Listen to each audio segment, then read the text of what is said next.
Opo, attorney, unahin ko lang itong nangyayari dito sa Senado. Anong tingin po ninyo bilang isang abogado? Ano ang magiging implikasyon ng pagkakaroon po ng dalawang paksyon, itong Gatchalian Block at Cayetano Block? Magulo po at hindi nakakabuti sa ating bansa. Dapat po maging klaro na ang away sa liderato ng Senado. Kasi gaya sa nangyari nung kahapon, hindi alam ng mga witnesses kung sinong grupo ang dapat nilang puntahan. Dahil dalawang nagkiklaim na composing the Blue Ribbon Committee. So napakagulo po ang mga nangyayari ngayon sa Senado. Opo. Sapat ho bang maging rason o batayan ang pagkilala ng Malacanang, ng House of Representatives at ng iba pang mga abogado, mga grupo po ng mga abogado din sa mga paaralan doon sa Gatchalian Block, bilang kinikilala nga nila bilang Senate President itong si Win Gatchalian sa halip na si Alan Peter Cayetano, attorney? Sa larangan ng politika, nakakaapekto yon, no? Nakaka-impluwensya yon. Pero sa larangan ng batas, ang Korte Suprema lang ang makakapagsabi kung sino yung tama sa dalawa. Gaya sa akin, sa personal kong tingin, yung grupo ni Senate President Alan Cayetano yung dapat manaig.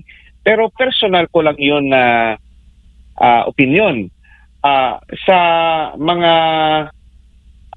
abogado, may kanya-kanya kaming opinion, pero Korte Suprema lang ang makapagsabi kung sino yung tama. Opo. Kasi gaano ho kalakihan na epekto, attorney, yung mga nagkokomento, bakit nila pinapaboran itong si Senator Win Gatchalian bilang acting Senate President nga, yung IBP mismo nagsalita na dito. Yun yung nagiging rason ng mga nasa bago majority ngayon dyan sa Senado.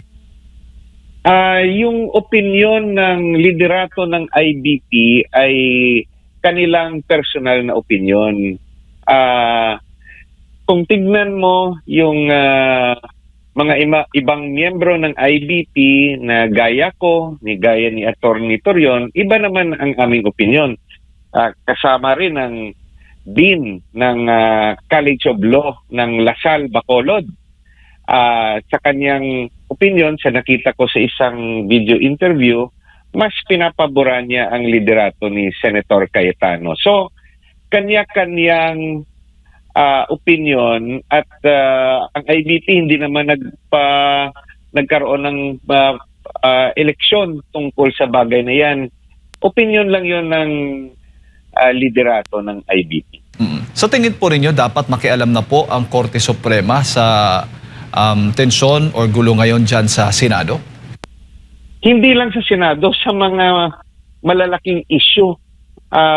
Sana po, no, bilang isang opisyal ng Korte, officer of the court, sana po ang Korte Suprema ay magdesisyon na sa mga issue na nakakaapekto sa pangkalahatang nasyonal na interes.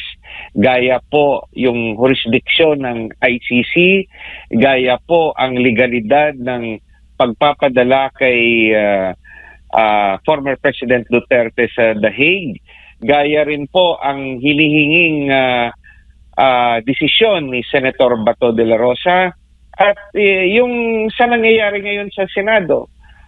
Kailangan po pumasok ang Korte Suprema para magkaroon ng mapayapang solusyon sa mga issue na nakakaapekto sa mga Pilipino. Kasi pag wala pang desisyon ang Korte Suprema, katulad rin sa legalidad ng ginawang investigasyon ng House Committee on Justice ng Kongreso, pag hindi nakailam ang Korte Suprema, mag-aaway-away ang mga Pilipino, magpapagalingan ang mga abogado, may kanya-kanyang opinion ang taong gobyerno at kahit mga vloggers, kanya-kanyang sigawan kung sino yung tama. So, ang makakapagpahupa lang ng tensyon ay kung merong desisyon na mangyayari.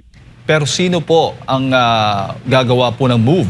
Unang gagawa ng move, yung faction po ba ng Cayetano Black o itong Gatchalian Black o yung mga pribadong grupo o iba pang mga grupo na gustong tapusin na ang gulo dyan sa Senado, dyan sa Supreme Court, attorney? Kahit sino sa mga paksyon o kahit yung publiko pwedeng questionin ang nangyayari ngayon sa Senado kasi may public interest nga. At nasa Korte Suprema yan kung kukunin nila ang jurisdiction sa issue na ihaharap sa kanila. Because it now concerns the national interest. Imagine mo pag may magsusulong ng partikular na aksyon o nagkaroon ng violence dyan sa Senado, sakalang papasok ang Korte Suprema, tapos na yung ang nangyari. May masaktan na at may gulo na.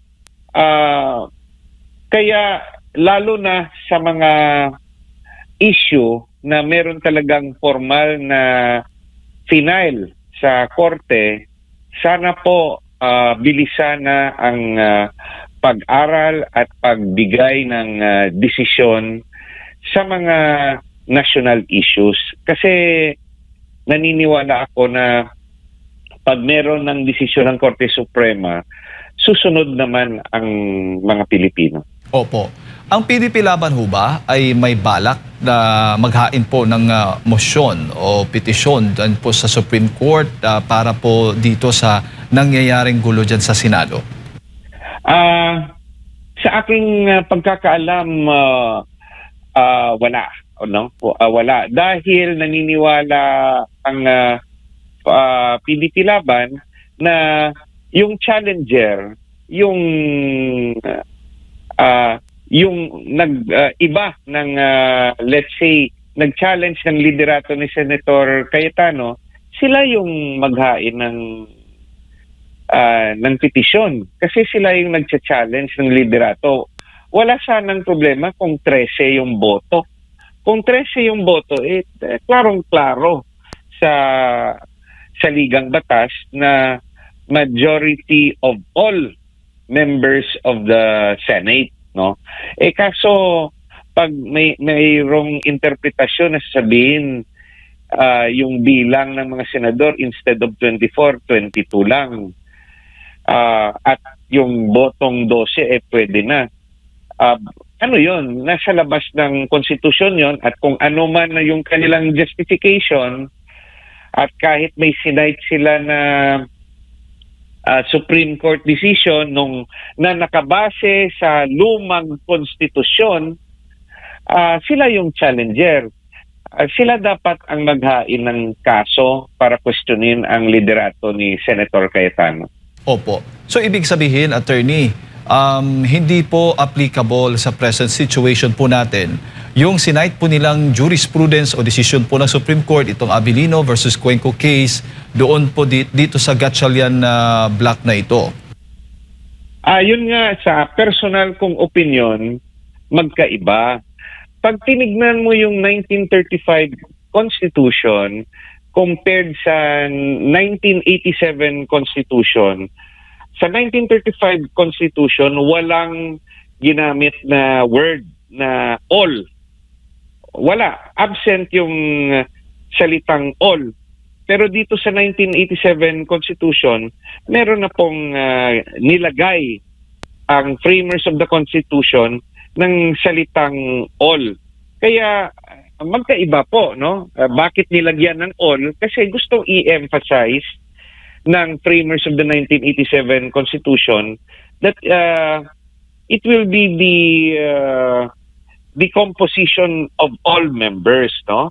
So ito, in particular, Section 16, Article 6 of the 1987 Philippine Constitution, nakalagay, the Senate shall elect its President and the House of Representatives its Speaker by a majority vote of all no, its respective members. Each house shall choose such other officers as it may deem necessary. So, majority vote of all, no, 1987 Constitution yan, as compared to Section 10, Article 6 of the 1935 Constitution na nakasaad na the Senate shall elect its President and the House of Representatives its Speaker. Each House shall choose such other officers as may be required. Absent yung salitang all sa 1935 Constitution. So, clearly,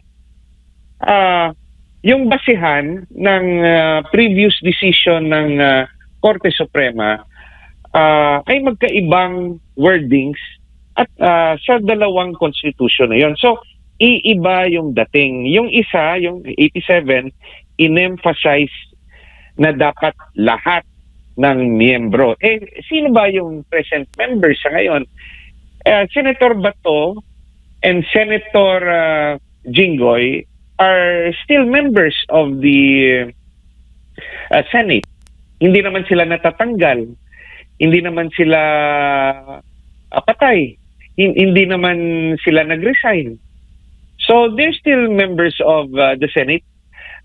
They should be counted. Even if, let's say yung argument, hindi sila makakaboto kasi si Senator Bato cannot be found, no? While si Senator Jinggoy nakakulong. But it does not mean na hindi na sila senador. There must be a process done kung sa tingin nila ng 2/3 ng mga senador na may kasalanan si Senator Bato at Senator Jinggoy, di alisin nila through an ethics complaint, and it would need 2/3 votes also. But until such action becomes final, the two of them are still senators of the Republic, whether we like them or not. Opo. Yung mga supporters po ng mga Duterte, particular na po ng Vice Presidente, nababahala dahil possible na magamit po itong tinatawag na voting formula ng Gatchalian Block attorney sa impeachment issue naman. Naisip ko rin yun, no? Pag hinayaan ng ibang senador at i-recognize yung pagbilang ng grupo ni Senator Gatchalian sa number of senators required, anong makakapigil sa kanila sa impeachment court later on na sasabihin nila, for example, hindi makaboto si Senator Bato, hindi makaboto si Senator Jinggoy, hindi makaboto si Senator Bongo dahil kukunin ng ICC, hindi makaboto si Senator Escudero dahil huhulihin, hindi makaboto si Senator Villanueva dahil huhulihin, hindi makaboto si Senator Mark Villar dahil huhulihin, ubos yung mga senador na kilalang kaalyado ni Senator Alan Cayetano dahil may mga kaso sila, no, whether sa ICC o sa lokal na korte. So makakaapekto yan sa bilangan ng 2/3 votes para sa impeachment court. So that's why it is an issue, a very important issue that can only be answered by the Supreme Court. At kung sa paniwala ni na Senator Gatchalian na tama yung kanilang interpretasyon, di sila yung maghain ng challenge sa Korte Suprema kasi sila yung naiiba sa logical and plain and clear, no, definition ng what is a majority vote required for the election of a Senate President and the majority votes required for an impeachment na nakasaad sa Constitution. So, sila yung exception to the rule, yung opinion ni na Senator Gatchalian, kaya sila yung dapat maghain ng question sa Korte Suprema.